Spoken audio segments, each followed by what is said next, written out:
This is the eLearn podcast. If you're passionate about the future of learning, you're in the right place. The expert guests on this show provide insights into the latest strategies, practices, and technologies for creating killer online learning outcomes. My name's Ladek, and I'm your host from OpenLMS. The eLearn podcast is sponsored by eLearn Magazine, your go-to resource for all things online learning. Click-by-click how-to articles, the latest in edtech, spotlight on successful outcomes and trends in the marketplace. Subscribe today and never miss a post at elearnmagazine.com. And OpenLMS, a company leveraging open source software to deliver effective, customized, and engaging learning experiences for schools, universities, companies, and governments around the world since 2005. Learn more at openlms.net. Hi there, my name's Ladek, and my guest for this episode is Clark Quinn. Clark is the Executive Director of Quinnovation, an independent learning experience design strategy consultancy that assists organizations to work smarter by aligning how we think, work, and learn. He's also the Chief Learning Strategist for Upside Learning. But for anyone who's been in the learning space for any amount of time, you'll also know that Clark is a celebrated expert that has been applying evidence-based practices from the cognitive and learning sciences about how people think, work, and learn for organizational performance since like the 1980s. In this innovative conversation, Clark and I discuss what the gaps are that Clark sees time and again that individuals, schools, and companies are not putting into their learning design. We then talk about why the most important thing, at least in Clark's opinion, to improve learning is to start measuring in meaningful ways, and why cognitive science and learning science are critical foundation knowledge for all instructional designers out there.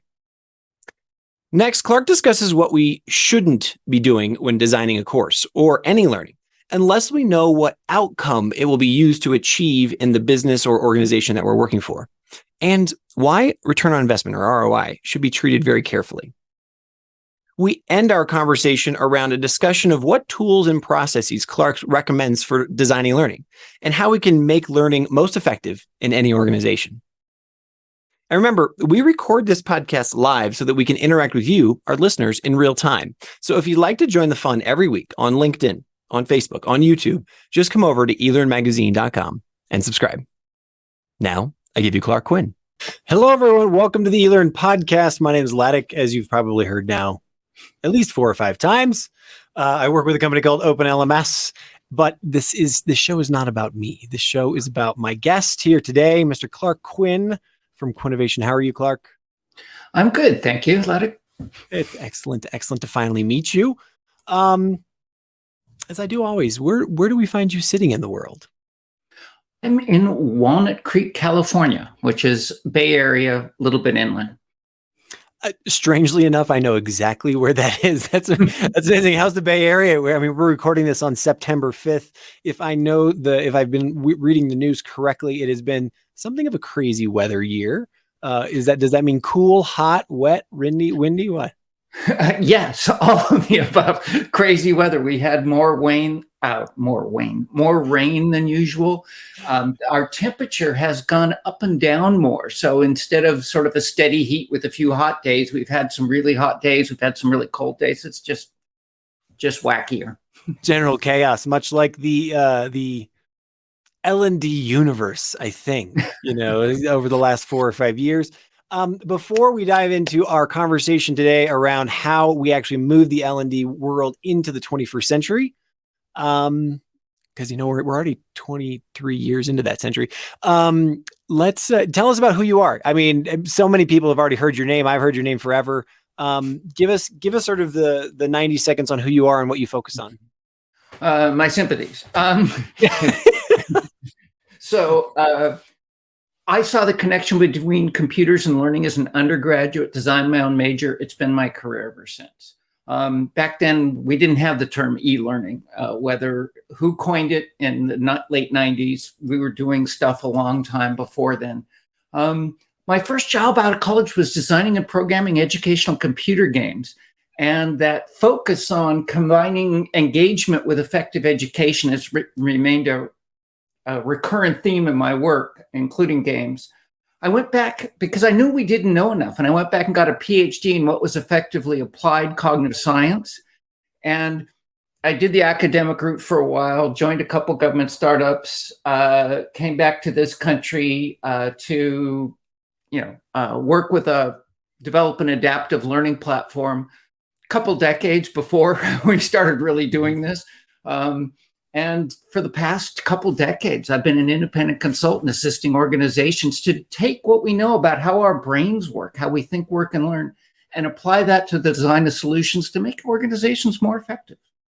Fantastic. I am sure that you have helped thousands and thousands of people. So what do we get right in L&D now? Like it's 2023, and what are we doing right now that we've come out of the pandemic? We're in this now like definitively hybrid universe. So online learning or that the virtual environment's no longer a nice to have. It's just everybody's assuming it, et cetera. What are we doing well?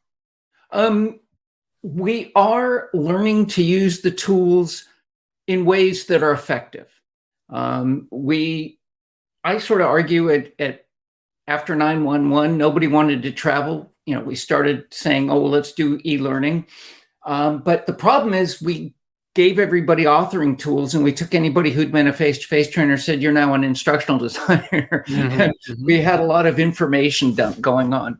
I think over the past couple decades since then, we've begun to be aware of learning science. We're beginning to incorporate that into what we do.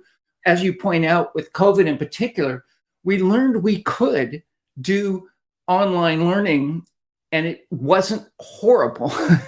It wasn't necessarily better. There was some research done from SRI that said online is actually better than face-to-face. But there was a caveat to that, and that was, if you take the time to redesign. And really, it was, to me, more about the design than the technology. And I think that's still true. So I think we are increasingly aware of what we can do. There's still a bunch of structural constraints that make it difficult to do as well as we can. And some of that blame we can lay at our own feet as well. So what are those common barriers? I guess before I ask you about the barriers, what is it that we don't do well? Like, if we're starting to get it, if things are being produced that, hey, we're learning some stuff, learning science is coming into it, cognitive development, et cetera. What are those gaps that you still see time and again, every time you sort of work with clients? Yeah, it's funny.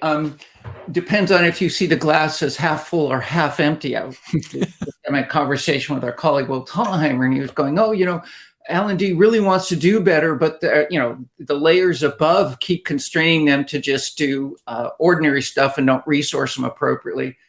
But I came back and said, yes, but we're also our own worst enemy. So what we're doing is, despite we're increasing our use of learning science, there's still a lot of places that aren't. We're still doing a lot of information dump. There's this view that if we give people new information, they'll change their behavior, despite the robust evidence that that's not true. You can look at behavioral economics or cognitive psychology, and you will see that people do a lot of irrational things, right? And we now have evidence that what it takes to make persistent behavior change requires a fair amount of practice and across appropriate contexts. And I don't see enough of that. We still train until they get it right instead of until they can't get it wrong. And I would argue the most important thing we're not doing is we're not measuring in any meaningful way. We measure completion. We may measure smile sheets and see if they liked it. The only problem with that is the correlation between people's assessment of how effective learning is and its actual impact is about 0. It's 0.09, which is 0 with a rounding error. And that's just not very good, right? We really need to be looking at it. And then, once we start measuring, we can start looking at other approaches. There are times when trying to put it in the head is just wrong. If it's too long between the time you learn it and when you have to practice it, it'll be gone. Put the information in the world, job aids, performance support. We're neglecting that. We're neglecting our potential role in informal and social learning.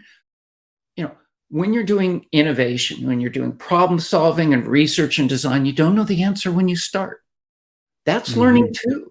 It's not formal learning. There isn't anybody with the answer you could bring in, or you would, right? But you need to figure it out. You need good practices of learning, good practice of experimentation. We can help there too. And that gives us a much more central role to the success of the organization. Increasingly, people are saying, as things go faster, continual innovation is going to be the only sustainable differentiator. We could be there. We should be there. Hi there. I'm sorry to break into the show right now, but if you're enjoying this show, if you are challenged, if you're inspired, if you're learning something, if you think that you're going to be able to get something out of this to put into your practice, do me a quick favor. Pause right now and just hit subscribe on your podcast player right now. It doesn't matter which one, just hit subscribe, because that way it'll make sure that you never miss an episode in the future. Thanks. Now back to the show.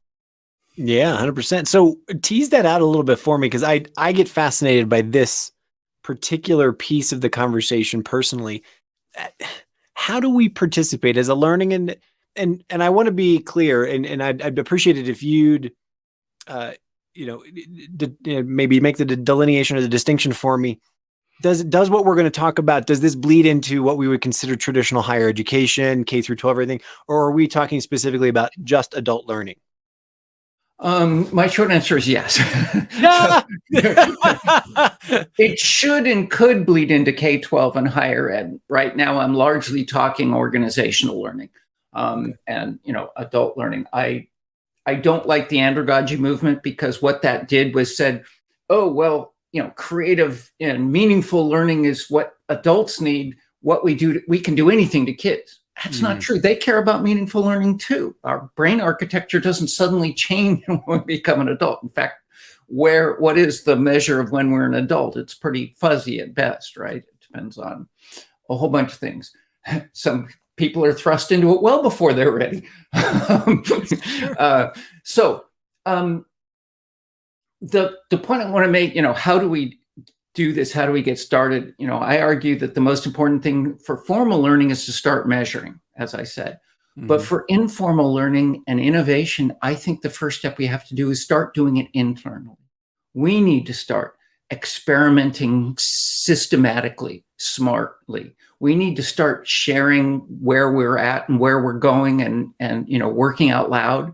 We need to find effective ways to communicate and collaborate. When we get ownership of that internal to L&D, we then have a credible case to say we're now ready to take it forward to the rest of the organization. So I think the way we get there is by demonstrating it, practicing it ourselves, and making sure we understand it and take advantage of that. So we had two people who commented actually before we even started today, which I found fascinating. I want to thank Christina Rodier, and Anna Santos for chiming in and saying hello there on LinkedIn. But let's just assume Christina and Anna are, learning designers. They're in a corporation somewhere. I have no idea what their background is. They're probably both excellent professionals. But take me through the process, or what your thinking would be if, I'm either a junior or mid-career learning designer. I'm in an organization that's thriving. I am excited and I want to be more effective. What's your, sort of sage advice for, here's the steps I'd take to do this internally, prove it works, on us, and then start to be a champion for it and be effective within the organization? Well, in a learning designer role, the first thing I truly believe you need to know is understand is cognitive science and learning science. You just need that core human information processing loop to understand how we perceive, what we attend to is what gets into working memory, what we need to get from working memory into long-term memory, how that works, how we need to get it back out. You really need that, core basis. And then there are layers on top of that, the role of mental models, the role of examples, the nuances around practice. There's a lot more that goes into that. You have to understand that actually applies not only to formal learning, it applies to the design of performance support. It also applies to the approaches you take to foster innovation. For instance, we know that hearing somebody else's thoughts before you formalize yours kind of constrains your thinking, which is why brainstorming, they said didn't work, because that old model of brainstorming was bring everybody in a room, share the problem, start talking. You need time for everybody to think on their own. You won't understand that if you don't have this basis of cognitive science. Then you need to look at what the evidence says about how people work best. And that includes, having time for reflection, valuing diversity, not just tolerating it, but valuing it, having an open mind to new ideas, having a process to explore them, having a tolerance for failure, recognize that, with experiments, there's a 50-50 chance it won't work. Know what you're going to test and what you will learn from it either way. So therefore, when you do have a failure, it's not a loss, it's a learning. Those sorts of principles, then you apply that internally, So you apply it in your design of solutions to others, but you start applying it internally to create a self-improving loop. And then finally, when you understand it, know it, then you have a basis to take it out for the rest of the organization. So that's sort of my process is, for your formal learning, get that core down, and then start measuring and have evidence that'll tell you whether what you're doing is good or not. And I'm not talking about measuring how much does it cost to have a bum in a seat for an hour. I'm talking about measuring, is this moving a needle in the organization? And then internally start practicing all those innovative continual improvement practices, take ownership of them, and then bring them to the rest of the organization. Go, we can help you be more effective too. Have you found, oh, sorry, I apologize. Have you found along that pathway, there's kind of two thoughts I have there. Understanding the cognitive science. We had another comment come in here. It doesn't give your name, unfortunately, but they said they love focusing on neuroscience as well. Sort of understanding the cognitive science, understanding the learning pathways, the modalities, etc. Is it just your own personal savvy of knowing when and what situation where to say, hey, actually, we designed this because, Kirkpatrick says, in other words, it's just say, hey, no, look, we're going to do it this way because I'm not sure if I'm asking that question correctly, but you see what I'm saying? Like, what savvy do you need as a learning designer in an organization to know when to be the smartass and when to be the academic and when to sort of be like, hey, look, when to just sort of lead? Mm-hmm. It's easier to get forgiveness than permission. So many times I argue, do the right thing. You can do better multiple choice questions that aren't just knowledge tests, but are actually mini scenarios. You should just already start doing that. Organization I'm working with, Upside Learning, they are beginning to do that, right? Mm-hmm. But I think the point of citing people and when you should share your knowledge is when people are trying to push back on your expertise and tell you, oh, I understand learning. No, you don't. That's my area of expertise. So you need to maintain their respect for your expertise just as you respect their expertise. That's a really important boundary that has to work there. But then you have to understand that despite the robust decades of evidence we have about how important, space practice is and repeated practice and varied practice, the exact amount depends on a number of factors, like how complex it is inherently, how frequently you perform it in the real world, how important it is if you get it wrong. Nobody's got the exact formula. So you're going to create your best guess based upon those scientific principles. And then you need to test it to see if it's met your levels. And you should have expectations that says, this will be good enough, this won't. And you test until you reach there. That's how we should be doing it. That's how it works in other industries and other areas of the business. Mm-hmm. We should be doing that too, not just if we build it, it is good. Right. So then take me there, because I love the idea and the, from your perspective, it's like, look, get your house in order. And I say this to my kids all the time: ask for forgiveness. Don't ask for permission. Beg for forgiveness. Anyway, they didn't hear me say that. So getting your house in order is one thing, but now talk to me about the measurement side of things. If I'm in the C-suite, if I'm in the EVP level, I'm interested in business goals, I'm interested in business metrics and whatnot. What are your advice, or how do you work with others to be savvy about talking to that crowd and making learning important, making learning, essential, and showing how this piece within the organization that everyone is touched by is moving metrics? Right. It's a complex story. So, but this fairly simple version is, we shouldn't be making a course unless we know how we will be sure it's worked.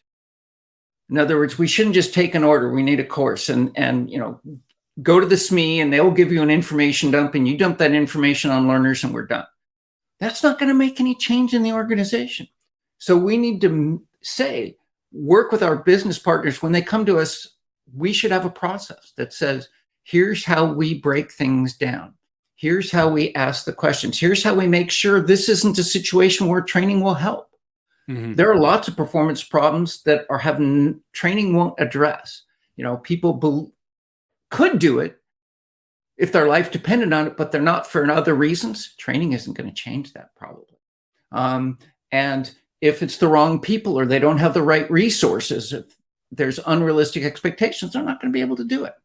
So then, and then there are times when it's better to create a job aid than to create training. And then when we create training, we should make it right. When it absolutely positively has to be in the head, we put it in the head effectively and we demonstrate and we show that not only were they able to do it at the end of learning, they're doing it in the workplace and it's changing things. That's the measurement we need. That's what we should be taking to it. I continue to think that eventually CFOs are going to get wise and come back to us and say, how do we know that the money we're giving you is actually leading to change in the organization? Instead of it's just we give you money and everybody believes it leads to good outcomes. Eventually, I think somebody's going to start calling us on that and we have to be better prepared. And I'd rather us do that before that happens. Sure, yeah. So, and is there, and this is a totally innocent question, just only because I'm always sensitive to that, where it's like, hey, look, I gave you $1 or, a peso or whatever it is, and I want you to show me how that moved some needle, some percentage or whatever. In your experience, are there other conversations that are more important? Obviously, businesses are, they're economic vehicles, that's a really, really important part of the conversation. But we also know that, employee morale and well-being and, onboarding new employees is an important process, et cetera, et cetera. Are there ways to talk about successes that you've had, sentiment and those kinds of things that aren't necessarily, dollar for dollar tracking, or is that always the case? I argue that in general, pretty much everything, there should be metrics that show us what we're doing and we can attach dollar cost to those. I don't believe in pure ROI because you could have a very small initiative that has a much better ROI than this one, but this one's going to have a much bigger impact and it's probably a better value because it's more important to the organization. But you do need to say that what we're spending is worth what we're receiving for it. But even things like onboarding, how much time till they're proficient is a metric. It's not just, they're onboarded. How do you know they're onboarded? How do you know they won't leave? What have you done? Are you reducing retention? Are you increasing the quality of people? Are you building the right skill sets amongst the employee base? There are lots of things. And this happened a long time ago. People were talking about social media and they're saying, if people are active in a social environment, that's your metric. And they charge by that. And it was like, well, no, if you put it in sales and you have activity, should metrics in sales improve? If you put it in operations, what metrics about, reducing error rates or increasing throughput or whatever things should occur from having people conversing and becoming better at problem solving effectively? And so I don't totally believe in metrics. I believe there's some things that we possibly invest in because we know they're good, like learning to learn. But I think eventually we can tie real value to this. And so I think we should. Fantastic. At least to start. So talk to me about the learning experience design, or the design of the learning experience, both in terms of the tools we use, the platforms we use, but then getting creative about the variety of experience. You've touched on it a number of times here over the last 20 minutes already, where, hey, a work aid may be a more appropriate piece than a formal learning. And in this case, you may need send people to an LMS, but in other cases, this should be a mentoring relationship. Talk to me about those complexities and managing that portfolio, either as an individual or as a team. Is this something where, again, it's another area of potential specialization for an L&D person, or I'm going to leave it there. What does your experience show you? To me, it's not about the platform or the tools. It's about the process. It's about starting up front and analyzing who is the audience, what is the need, what cognitive changes do we need? So getting back to the cognitive and learning science, then we say, how do we deliver it? What experience will make that change? Then finally, we can get to the platform and tools and say which one will allow us to build that. So you say, and there are other factors that go into it. So is coaching easily available, or is it a very hard to manage resource? Do we need an immersive environment? We have a bad habit, back to your very early question, what are we doing wrong? Chasing shiny objects. And, I argue we'll get much more value out of investing and making sure we've got the learning science and the process down before we go to to VR, AR, AI, all the, acronyms. We need to understand what cognitive changes we need, and then how do we bring those about? And we then create an experience that includes that. And it might be simulation practice followed by coaching in the workplace. In fact, that's probably a good recipe anyways. I loved the person who told me that they never released learning without having also addressed how the coaches or supervisors are going to support this. I thought that was a really interesting, sensible thing to do, to say, you can send somebody through learning, they go back to the workplace and immediately gets extinguished. That's not how we do it here. Sure, 100%, doesn't help, right? How do you make sure that coaching is going to happen and happen effectively? So it's a bigger shift. So yes, you start with designing better learning experiences and measuring it and looking for outcomes. Ultimately, it'll come into creating a culture where there's inbuilt coaching as part of how people act. Increasingly, there's arguments that management is really becoming coaching. Well, yeah, and what you're engendering in my head right now, like what's popping up is the thing of the elementary school sort of classic model that you and I grew up with, where it's like, your kid came home with their math textbook, but then there was also the textbook for the teacher. You know what I mean? And I feel like, would you agree? There's an analogy here where it's like, look, you're going to build maybe a skill building thing or a soft skill thing or whatever for the team here. But then leadership also needs to have something as well to say, hey, look, here's what we just taught them. Here's how you support it. Does that make sense? Oh, absolutely. Absolutely. That's quite honestly, I don't think I've ever seen that done. I don't think I've ever seen that done, but maybe I'm wrong. I'm seeing it increasingly that people are saying, let's have our manager, when you do a big program, you train the staff, you train the managers, and increasingly you have to think about any intervention is really an organizational change. And you need to treat it as such, and you may need to sell it to people. I love the guy I heard, Peter Dieger, talked about change. He said, there's this myth that people resist change. People don't resist change. They make changes all the time. They get married, they change job, they buy a new house. They resist changes that are imposed upon them. They don't understand. That don't make sense, right? Right. But he says, make it a choice.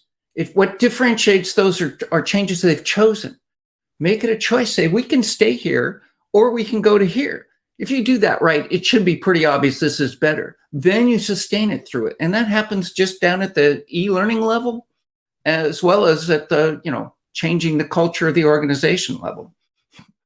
I had this, and you tell me if I'm crazy, but I had this brain, and this is, again, I'm not making this up. This is 72 hours old for me, where I was taking a hike with a friend, and on the hike, at least 2 or 3 times, they referred to the fact that they are not a scientist, right? I'm not sure what we were talking about, but it dawned on me. I said, well, actually, this is really an analogy to what you were just talking about. You and I experiment every day, right? We have a hypothesis about, hey, will my car start when it's cold? Hey, I'm going to go try it, and then you work through that hypothesis, and then yes, the car started. So we do this, we go through the scientific method. It sounds like you are, a proponent of that as well. It's like, let's stop assuming that we don't know. And let's start, assuming that, people are more adult, bigger, human, more mature, all of those things. And let's meet them at that level. Would I have that right? I think that's right, is that we can be more systematic. And one of the things we know is a bunch of our folk beliefs about learning and a variety of other things actually aren't accurate. Mm. And we should be fostering, way back when the late Jay Cross, who wrote the book Informal Learning, used to talk about, maybe the best investment you can make is helping your people learn better. Mm. Teach them. We have this initiative, Meta Learning Lab. It didn't succeed. I think it was a decade or so too early, but the focus, actually almost 2 decades now. But the notion is that if you got your people to learn more effectively and work more effectively, be more systematic, more scientific in just their everyday things, you get this improvement, and it may be the best investment. We see this in software engineering with Watts Humphrey's personal software process, team software process, where all they did was they reviewed what they did and found their own mistakes and improved them. And that led to big improvements in their software process. Why shouldn't we do that in a learning process and any other process we're engaged in? And yes, one of the reasons I think more people should understand cognitive science is almost everybody in some way designs for humans. Mm-hmm. And if you understand humans better and not the myths, you look at a whole bunch of HR. It's interesting you were mentioning earlier about, morale and stuff, and some of that stuff, I'd say that's not L&D's role, right? There are other people who are supposed to be responsible for that. But I think in all these things, the more you understand people and their foibles and not having the mistakes, we see a bunch of practices in HR that are still essentially based on us being formal logical reasoners, like yearly reviews. The thought that feedback, some months later is actually going to lead to any meaningful change isn't helpful. You need much more frequent feedback to improve. It's a delta. It's not a step thing. And a whole bunch of other evidence that this isn't accurate. And if we were more accurate, if we designed our organizations work more closely the way our brains work, we'd be far more effective. So, on the screen right now, for those who can see it, if you're listening to the podcast now, you can see it. But Clark has put there that he's known as Quinnovation. That's part of one of his companies. And so I want to take you down this road for just a little bit, because you said all those acronyms. We've got virtual reality, we've got augmented reality, and now of course the talk of the day is artificial intelligence. Talk to me.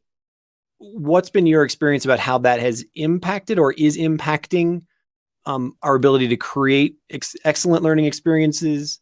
Is it again another shiny object that you think people are chasing and forgetting the fundamentals? Again, I'm going to lead the horse there, as you did, obviously. But what's your opinion around these particular technologies, especially in the virtual realm and the artificial intelligence realm, and what do you see happening over in the near term, like the next 2 years or so? We are chasing the shiny object. I was recently reading something that said that, there is a psychology of the novelty of the new, and we chase it. And it's understandable. We are curious, our curiosity is one of the features of our cognitive architecture, and to the good overall. But I think, and you may have seen the Gartner hype curve, so there's this overinflated hype, and then there's this trough of disillusionment, and gradually we find the real value. And as somebody once said, we overemphasize the short-term benefits and underemphasize the long-term consequences. And I think that's possibly true. So what I regret is us not using these in sensible ways. There has been a long history, way back, Doug Engelbart and his mother of all demos showed how technology could augment our cognitive capability. And that's the right way to think about it. It's not per man or machine. It's not person or processor. It's how do they work together best? Mm-hmm. And if you see chess has a place has emerged where human computer hybrids succeed better than the best humans or the best computer programs. And the ones that win aren't the best chess player or the best chess program. It's the ones that work together best. And so I think VR is great when we know when to use it critically, but not throw it at everything. And, I flash back to the days of Second Life and going into an event in Second Life, and it was a PowerPoint presentation in Second Life, which was a crazy thing to do because the cognitive overhead and the processor overhead were totally unnecessary. We had webinar software. We didn't need to do a PowerPoint in Second Life. We should do something more meaningful. The same holds true with VR. We should be using it when we need that immersive social capability. AR when we need to augment. And I think of AR more as a performance support tool than a learning tool. We've kind of gotten away from ARGs, which would be a really interesting alternate reality games. I don't know if people remember that acronym, but those actually had power for learning. And we've kind of went away from it. AI, the hiccups in the generative AI right now, the hallucinations, and Marcus Bernhardt talks about this pretty well, really mean you can't trust it alone. I hate when I see LinkedIn sending me an article generated by AI and going, comment on it. No, I'm not going to waste my time. You first have your own writers read it. I'm not going to fix things for you. I want to point out to everyone that this is something that LinkedIn has started recently, where they actually have what they think is an important topic for their community, and they actually have an AI generated article, and then they say, hey, we think it's a good idea for us to let's community source it, come and correct it and this and that. It's like, well, why don't you get it right the first time? So I don't know. Because one of them came out saying learning styles, which is a robust belief, and it's been thoroughly debunked scientifically. Talking about that in an article just shows that these tools are good at finishing sentences in ways that they've seen other people do, but they don't have any understanding of what's right or wrong or true or false. So the people who are using them as thinking partners, I think, have it right. See if it generates something you didn't think of it to put into your article. See if it can frame it in an interesting way, but you have to review what it says and take ultimate responsibility for it. So that goes back to the overall theme. Use technology as a partner to our brains, not as a replacement. Together, the whole is greater than some of the parts, but you have to understand what they each contribute to be able to do that well. Clark, I've already taken up 40 minutes of your day, it's amazing to me how quickly this time always goes. But I want to give you the opportunity to kind of tie it in a bow there. If we were to think about bringing, L&D into the 21st century again, how would you summarize it so that, people can take it away from this conversation? I would suggest that we had a major revolution in cognitive science that went from the formal logical reasoning to this more contextually sensitive, emergent cognition pattern. We need to acknowledge that in what we do in our learning designs, in our organizational designs, in our societal designs. That we also have had continual technology development. The internet, I think, was a major revolution. I was actually late to it because I had been following technology things. So there was the Usenet before the web. There was Waze and Gopher and these other tools. So when the web came out, I thought it was just another one. I'm willing to be wrong on that. But you and Bill Gates, it's okay, no worries. So the point being that we need to put these together in systematic ways, understand technology, understand our own thinking, and then figure out how they work together best. And that's when we do that, we have the opportunity to take L&D and our organizations forward more effectively. And that's what we should be looking to do. Fantastic. Clark Quinn, I cannot thank you enough for taking time out of your busy day to speak with me here on the Unlearn podcast. If somebody wants to find you, what's the best way for them to reach out? Quinnovation.com is the best way to reach me. I'm wearing several hats now. I'm a co-director of the Learning Development Accelerator. I'm Chief Learning Strategist for Upside Learning. I'm also advisor to Elevator 9, several full-time jobs. But quinnovation.com is the first place to find me. And from there, you can find my thinking on my blog at learnless.com. I tend to think out loud. And thank you, Ladek, for the chance to talk to your audience and talk these ideas. I greatly appreciate it. And I believe, we're recording this in September, but you're going to be speaking at DevLearn in October. Is that correct? That's correct. I'm running a pre-conference workshop on better learning design, the emotional component, which we tend to neglect. Not only do we neglect the learning science, but we have good advice about that. But we also engagement matters, and we don't have as good advice about that. So I'm running a workshop that, running a session on the learning science side of it. The retention and transfer should be our two goals. So yes, I'll be there. I look forward, if you're there, stop by, say hi. Thanks so much. Have a great day. Thank you again for listening to the eLearn podcast here from OpenLMS. I just wanted to ask one more time, if you enjoyed this show, if you learned something, if you were inspired, if you were challenged, if you feel like, this is something you can take into your practice, please do me a favor. And right now on your podcast player, hit subscribe. That way you're never going to miss a future episode. Also, come over to elearnmagazine.com and subscribe there as well, because we have tons of great information about how to create killer online learning outcomes. Thanks.